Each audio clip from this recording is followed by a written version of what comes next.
Assalamu alaikum students, how are you all? Hope enjoying your summer vacations before gloom. Let's start our today's topic with the gracious name of Allah Almighty. Bismillahir Rahmanir Rahim. Our today's topic is forces and magnet. Forces and magnet के बारे में हम पढ़ेंगे। ये हमारे पिछली ही activity का part number 2 है कि एक्टिविटी आपकी 2 है पेज नंबर 22 पर। पहला जो आपका बॉक्स है उसमें ब्लू कलर का बॉक्स, उसके अंदर हमारे पास क्वेश्चन मेंशन है कि fill in the missing words with the words from the box. हमारे पास वर्ड बैंक में कुछ वर्ड्स लिखे हुए हैं और हमने इनकी मदद से फिल इन द ब्लैंक्स को कंप्लीट करना है।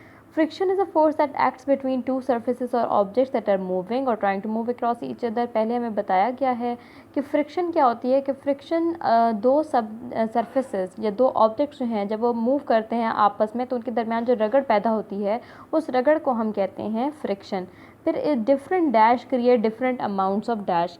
डिफरेंट फर्स्ट बॉक्स में आप फर्स्ट ब्लैंक में आप लिखेंगे सरफेसेस के मुख्तलिफ सरफेस जो होते हैं वो मुख्तलिफ किस्म की फ्रिक्शन को प्रोड्यूस करते हैं। This depends on the dash, यानी कि this depends on the roughness of the surface, कि जितनी सरफेस जो है वो रफ़ होगी उतनी ज़्यादा फ्रिक्शन प्रोड्यूस होगी। The object and the dash between them and the force between them, कि जितनी ज़्यादा सरफेस जो है वो रफ़ होगी उतनी ज़्यादा फोर्स जो है वो लगेगी और उतनी ज़्यादा फ्रिक्शन यानी कि हीट जो है वो प्रोड्यूस होगी। नेक्स्ट आपका बॉक्स आ रहा है कि circle the force in red if it's push and in blue if it's pull. अगर कोई फोर्स ऐसी है जो कि पुश है यानी कि उसमें हम धिक्का लगा रहे हैं, किसी चीज़ को दूर हटा रहे हैं अपने से, तो उसको हमने रेड में कलर करना है। और अगर किसी चीज़ को अपने पास लेके आ रहे हैं, पुल कर रहे हैं उसको, तो उसमें हम ब्लू से सर्कल करेंगे। फर्स्ट बॉक्स में जो गर्ल हैं वो अपने डॉग को पुल कर रही हैं, अब खींच रही हैं अपनी तरफ, इसलिए इसको हम ब्लू से इंसर्कल करेंगे। नेक्स्ट में हमारे पास जो बच्चे हैं वो टग ऑफ वॉर खेल रहे हैं। टग ऑफ वॉर में भी हम इस रोप को अपनी तरफ पुल करते हैं, तो इसमें भी पुल फोर्स मेंशन होगी। ब्लू सर्कल हम इसकी गिर्द लगाएंगे। और नेक्स्ट में हमारे पास हॉकी आ रहा है, तो हॉकी में बॉल को दूर फेंकने के लिए हम इधर पुश फोर्स लगाते हैं, इसलिए इसको हम रेड से इंसर्कल करेंगे। नेक्स्ट में हमारे पास आती हैं रोइंग अ बोट। तो बोट को जब हम रो कर रहे होते हैं तो उसमें हम अपने जो हमारे पास पैड्स होते हैं उनको हम पुल कर रहे होते हैं, ब्लू से सर्कल करेंगे। एरो को जब हम यूज़ करते हैं,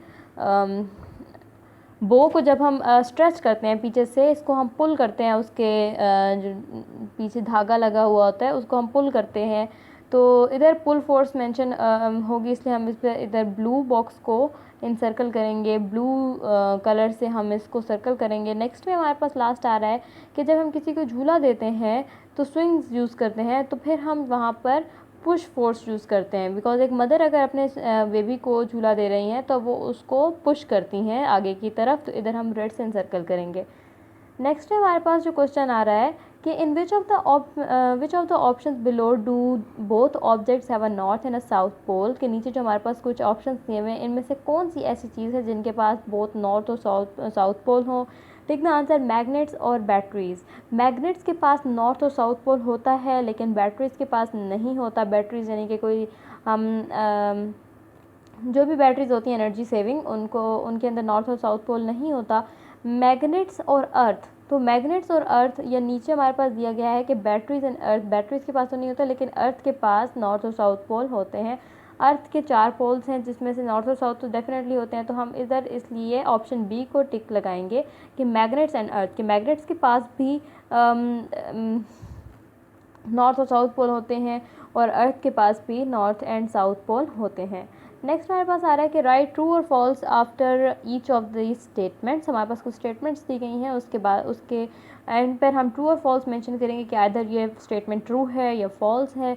तो फर्स्ट स्टेटमेंट हमारे पास है कि repulsion is a force together, कि रिपल्जन जो है वो एक फ़ोर्स है, यानी कि जब दो चीज़ें आपस में एक दूसरे से दूर जा रही हो तो तब भी फोर्स अप्लाई होती है, तो जी ये करेक्ट है, ट्रू इधर मेंशन करेंगे।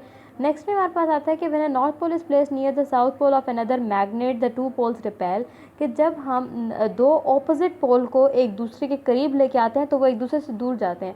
तो ये स्टेटमेंट जो है ये फॉल्स है, यहाँ पर हम क्रॉस लगाएंगे, ये गलत है, ऐसा नहीं होता। जब दो ऑपोजिट पोल्स आपस में करीब लाए जाते हैं तो वो बिल्कुल एक दूसरे के साथ अटैच होने की कोशिश करते हैं।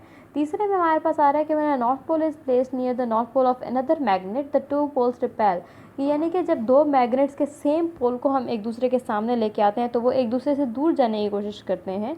तो ये स्टेटमेंट जो है बिल्कुल करेक्ट है, यहाँ पर हम ट्रू मेंशन करेंगे।